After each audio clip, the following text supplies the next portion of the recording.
kabarnya hari ini? Alhamdulillah baik. Semuanya baik ya? Pekerjaan rumah sudah diselesaikan semuanya ya? Oke. Sebelum kita mengarah pada materi hari ini, saya akan melakukan absensi terlebih dahulu ya Bapak Ibu. Yang pertama ada Ibu Zahra hadir? Hadir. Ibu Madeline? Hadir. Ibu Hima? Hadir. Ibu Fitri Ayu? Hadir. Bapak Wahyu? Belum datang. Oh, belum datang. Oke, tidak apa-apa.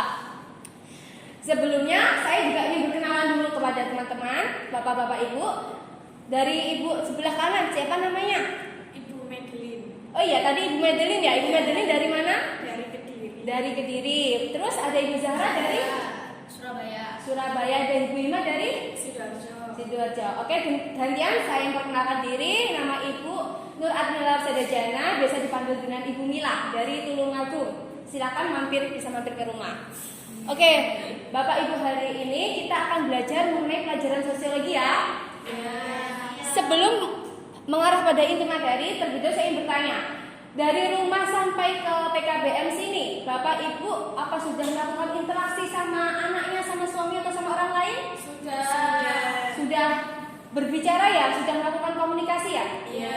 Nah, jadi di sini kalau kita melakukan komunikasi, melakukan interaksi, berarti kita sebagai manusia yang makhluk sosial. Artinya makhluk sosial seperti apa? Ada yang tahu? Yang selalu membutuhkan orang lain. Betul sekali, pasti membutuhkan orang lain. Nah, kaitannya dengan makhluk sosial ya, ibu-ibu semuanya, kita akan membahas 3 poin penting pada materi hari ini, yakni tentang pertama, hakikat sosiologi, yang kedua, pemahaman kearifan lokal, dan yang ketiga, peran kearifan lokal dalam kehidupan sosial.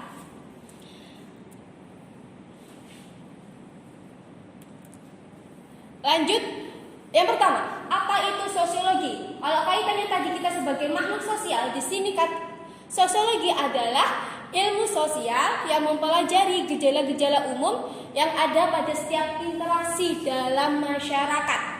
Jadi ketika kita berinteraksi sesama orang, kita berinteraksi sama satu orang, 2 orang, bahkan kelompok atau dalam lingkungan masyarakat yang besar, ilmu yang mempelajari itu semua disebut dengan ilmu sosiologi.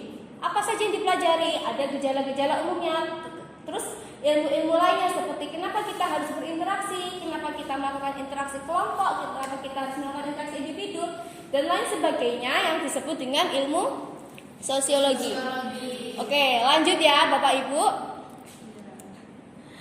Di sini ada Emil Durkheim atau ahli sosiologi mengatakan bahwa sosiologi adalah ilmu yang mempelajari fakta-fakta sosial, yaitu fakta yang berisikan cara bertindak, berpikir, dan perasaan di luar individu. Fakta tersebut mempunyai kekuatan untuk mengendalikan individu. Dapat kita garis bawahi Bapak Ibu bahwa sosiologi itu mempelajari fakta-fakta sosial. Jadi apapun fakta yang berada dalam lingkungan sosial kita, berada dalam masyarakat kita, ketika ada tawuran, ketika ada ricuh, ketika ada demo, ada segala bentuk permasalahan sosial, nah itu dikaji dalam ilmu sosiologi. Bisa dipahami? Bisa. Kita lanjut ya. Selanjutnya ke inti yang paling penting. Hakikat sosiologi itu seperti apa? Jadi, hakikat sosiologi itu adalah hasil dari proses berpikir yang diperoleh dari sekitar pengalaman untuk dijadikan objek penelitian dari berbagai gejala sosial yang dijumpai melalui pengamatan akal. Jadi, sosiologi ini bersifatnya empiris. Empiris itu apa? Apa adanya, tidak dibuat-buat. Jadi, tidak ada ilmu sosiologi yang membuat fenomena sosial seakan-akan itu bersifat subjektif. Itu bukan ciri-ciri dari ilmu sosiologi. Jadi ilmu sosiologi itu bersifat empiris, objektif yang mengacu pada gejala sosial yang ada pada masyarakat. Oke? Lanjutnya, dari ilmu tentang hakikat sosiologi, Bapak Ibu sudah paham belum? Apa ada yang ditanyakan? Paham? Ibu Madeline paham? Ibu Hima? Paham. Oke, kalau gitu ya, kalau gitu kita lanjut ke materi yang kedua tentang kearifan lokal. Sebelumnya Bu Mila ingin tanya, Indonesia itu ada berapa provinsi? 34, bukan 33 lagi ya. Ada 34 provinsi. Ada berapa suku bangsa yang tahu? Wah, banyak sekali ya, dari Sabang sampai Merauke ada sekali banyak suku bangsa, sekitar 1340 suku bangsa. Wah, ada ribuan ya, bahkan suku bangsa di Indonesia ada ribuan. Selain kita berbicara tentang Indonesia, kita berbicara tentang di Jawa Timur, karena kita berada di Surabaya. Jawa Timur itu ada berapa kabupaten atau kota? Ada yang tahu, Bapak Ibu? 38 kalau nggak salah. 30? Betul sekali, ada 38. Yang di situ 28-nya kabupaten, 9-nya kota. Oke, betul sekali Bu Hima, pintar sekali Bu Hima ini ya. Oke, sebelum kita akan memahami kearifan lokal, teman-teman, berkaitannya dengan tadi, setiap daerah di Indonesia pasti memiliki budaya lokal atau ciri khas yang menandakan kita berada di daerah tersebut. Misalnya kalau kita berada di Tulungagung, bahasanya pun sudah berbeda dengan bahasa yang ada di Surabaya, juga pasti berbeda dengan budayanya, berbeda dengan tingkah lakunya ataupun dari segi yang lain. Nah, si Barani menyatakan bahwa kearifan lokal adalah suatu bentuk pengetahuan asli dari masyarakat yang berasal dari nilai luhur budaya masyarakat setempat untuk mengatur tatanan kehidupan masyarakat. Dipahami di sini Bapak Ibu bahwa kearifan lokal itu adalah pengetahuan asli lokal daerah tersebut yang dari leluhur. Jadi dari generasi dulu nenek moyang yang diturunkan dari generasi selanjutnya, yang itu bersifat mengatur tatanan kehidupan dalam masyarakat setempat. Bisa dipahami? Paham. Coba Bu Madeline, kearifan lokal itu apa coba? Kearifan lokal itu budaya yang ada di suatu daerah, ibaratnya ciri khas dari suatu daerah tersebut. Ciri khas, coba Ibu Zahra, kearifan lokal menurut Bu Zahra itu seperti apa? Itu apa namanya, suatu bentuk pengetahuan asli dalam masyarakat yang berasal dari nilai luhur budaya masyarakat setempat. Betul. Bu Hima, kearifan lokal? Kearifan lokal itu kayak suatu ciri khas suatu daerah dan tidak dipunyai daerah lain. Oh, betul sekali, semuanya betul ya. Jadi ada ciri khas, terus ada pengetahuan asli, yang disampaikan Ibu Hima juga betul. Bapak Ibu, kita lanjutkan. Yang selanjutnya itu ciri-ciri kearifan lokal. Bahwa yang pertama, memiliki kemampuan mengendalikan. Jadi kearifan lokal dari suatu daerah tertentu itu mempunyai nilai-nilai tradisional, memiliki norma maupun nilai yang mengatur kehidupan masyarakat yang bersifat mengendalikan. Oke? Yang kedua itu mampu bertahan dari pengaruh budaya luar. Artinya apa? Bahwa kearifan lokal ini seiring dengan berjalannya waktu, seiring dengan arus globalisasi maupun teknologi, kearifan lokal tetap mampu bertahan. Yang ketiga, memiliki kemampuan mengakomodasi budaya luar. Mengakomodasi itu artinya apa? Menampung budaya luar dan juga menyaring. Jadi budaya luar tidak selalu serta-merta diterima, tetapi juga kita bisa menampung itu untuk bisa dikembangkan dari kearifan lokal. Yang keempat, memiliki kemampuan memberi atas perkembangan budaya. Jadi Bapak Ibu gini, budaya bangsa Indonesia itu merupakan kumpulan dari budaya lokal atau disebut dengan kearifan lokal. Jadi kearifan lokal daerah ini menjadi kunci penentu dari perkembangan budaya bangsa Indonesia. Kalau kearifan lokal ini berhenti, hilang, ya sudah budaya bangsa Indonesia juga akan ikut hilang. Nah, itu pentingnya kita, salah satunya adalah untuk melestarikan kearifan lokal. Yang kelima, memiliki kemampuan menyatukan budaya luar dan budaya asli. Ketika ada orang yang bilang kearifan lokal itu bersifat kuno, itu salah besar.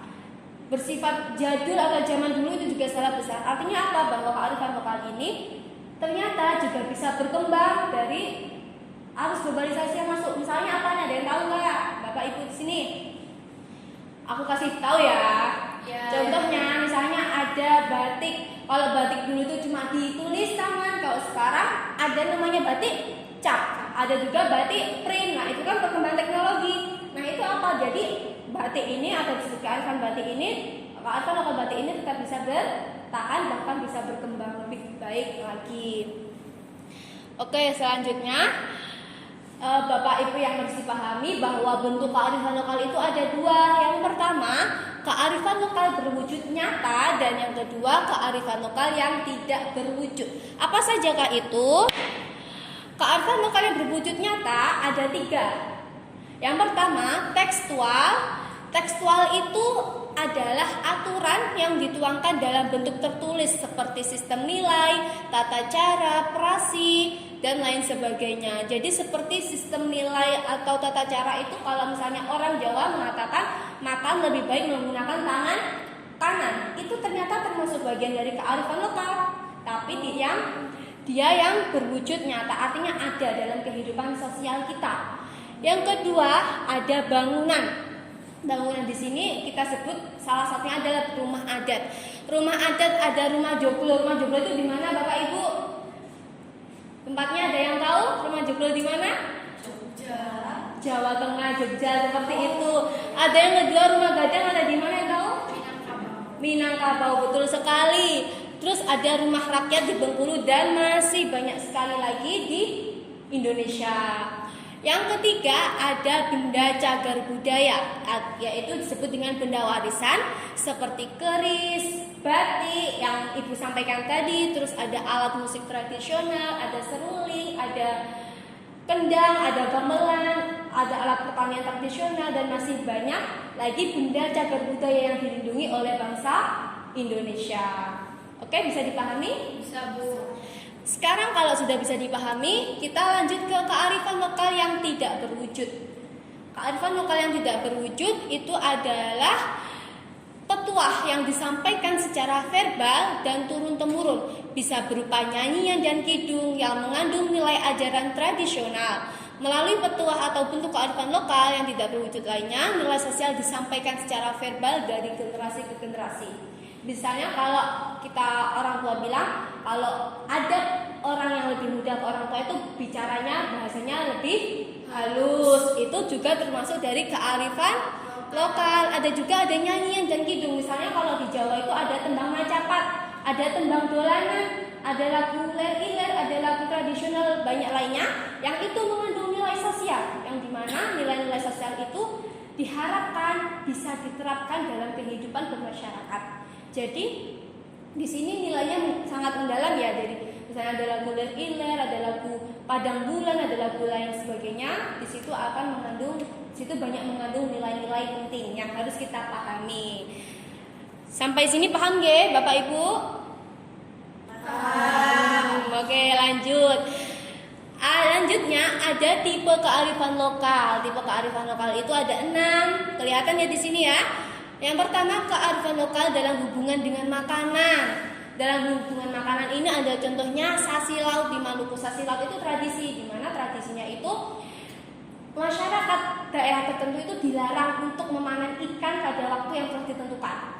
Sampai akhirnya nanti dibuka sasi. Tujuannya apa? Sebagai konservasi, maksudnya konservasi laut agar biota laut ini tetap ada. Jadi tidak terus dipanen lautnya, tidak terus diambil ikannya, tetapi ada sasi laut yang ini menjadi kearifan lokal yang sampai saat ini tetap diterapkan. Yang kedua, kearifan lokal dalam hubungan dengan pengobatan. Contohnya jamu kunir asam. Apalagi Ibu selain jamu kunir asam? Masohi. Enggak, contohnya dari segi pengobatan. Sino. Apalagi? Jamu kencur. Apalagi Bu Zara? Yes. Sinom, jamu kencur, weda kuo, banyak sekali lagi. Dan ternyata itu dari nenek moyang itu sudah ada. Iya, dan jahe.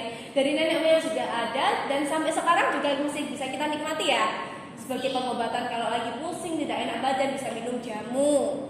Yang ketiga, kearifan lokal dalam hubungan dengan sistem produksi. Contohnya ada tradisi masohi untuk membuka lahan pertanian di Maluku. Kalau itu di Maluku ada tradisi masohi. Kalau di Jawa ada yang tahu tradisi apa kalau membuka lahan pertanian? Misalnya ada selamatan dulu ya kalau dalam pertanian. Tapi kalau di Surabaya mungkin jarang ya. Kalau di tempat saya itu masih banyak ada selamatan dulu sebelum buka lahan pertanian supaya hasilnya panennya itu memuaskan dan lancar, mendapatkan hasil yang baik. Terus yang keempat, kearifan lokal dalam hubungan dengan perumahan. Contohnya rumah orang timur. Kalau rumah orang timur itu atapnya ada apa itu? Atapnya bukan gendeng tapi diganti sama daun kelapa. Daun kelapa. Ada fungsinya kenapa kok daun kelapa? Supaya ruangan di sana itu tetap hangat dan bisa terhindar dari angin, air, panas, dan juga bisa untuk menyimpan bahan makanan. Kalau di sini kan sudah pakai genteng, kalau di orang sana pakai itu sesuai dengan iklim atau cuaca yang di daerah tersebut. Selanjutnya, kearifan lokal dalam hubungan dengan pakaian. Contohnya pakaian kebaya di Jawa Tengah. Terus kalau di Maluku, di Korea sampai di Papua ada namanya koteka. Terus apalagi ada mungkin tahu Bapak Ibu di daerahnya masing-masing mungkin? Di mana? Baju biasa Mbak Mila. Kalau sekarang sudah semakin jarang ya yang pakai kebaya kalau nggak ada acara tertentu. Nah itu juga termasuk dari kearifan lokal. Yang keenam, kearifan lokal dalam hubungan sesama manusia. Contohnya hubungan Pela di Maluku. Hubungan Pela ini Bapak Ibu bisa lihat di YouTube, masing-masing pegang HP kan?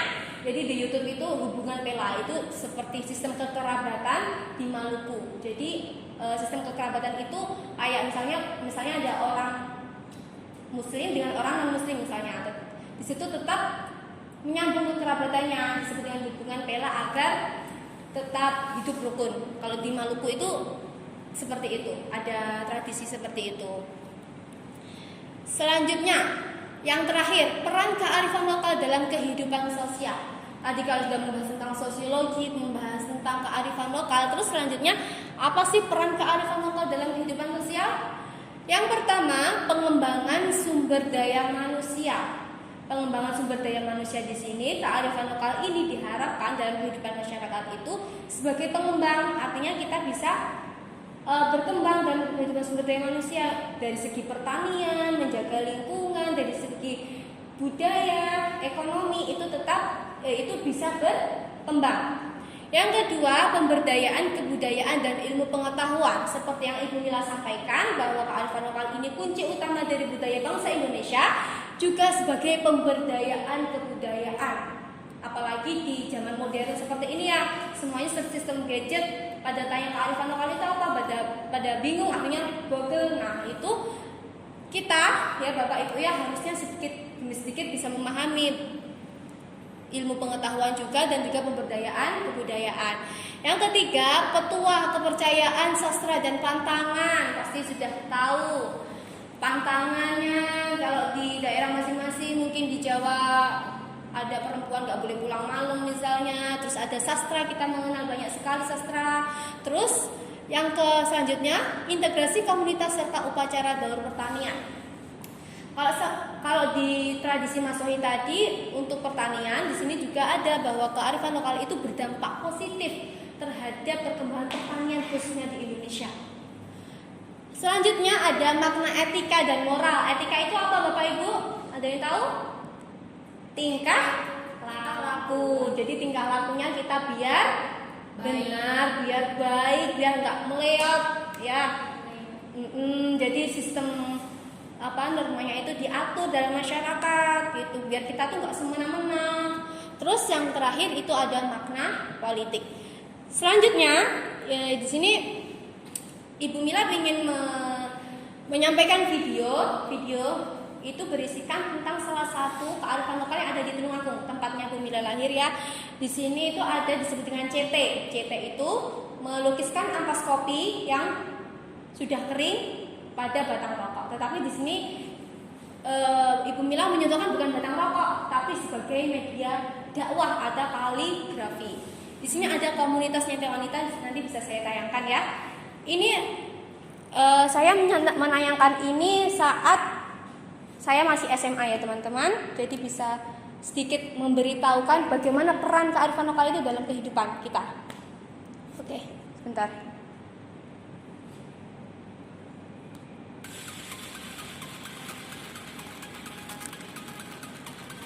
Ini aktivitasnya dari komunitas nyete wanita.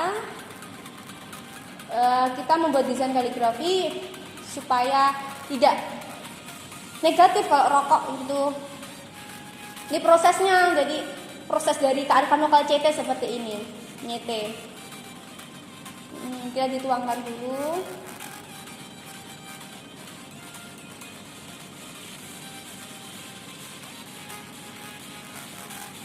Kelihatan ya? Kalau sudah ini namanya CT ya teman-teman, Bapak Ibu, kalau sudah dilepek dikatakan ini namanya CT lah, itu baru dilukiskan di desain kaligrafi yang sudah dibuat sebelumnya.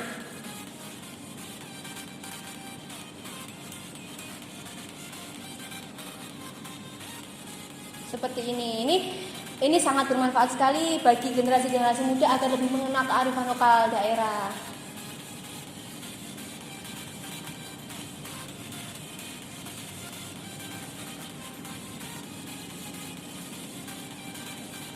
Oke, jika sudah bisa dilapisi dengan fingertip agar CT-nya itu bisa melekat.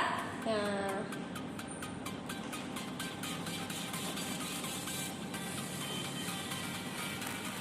ini ada lukisan sebagai media dakwah Islam. Kalau di tempat saya ini sudah berjalan waktu saya masih SMA, jadi bisa sebagai contoh buat kita semua bahwa kearifan lokal ini berperan besar dalam kehidupan sosial kita.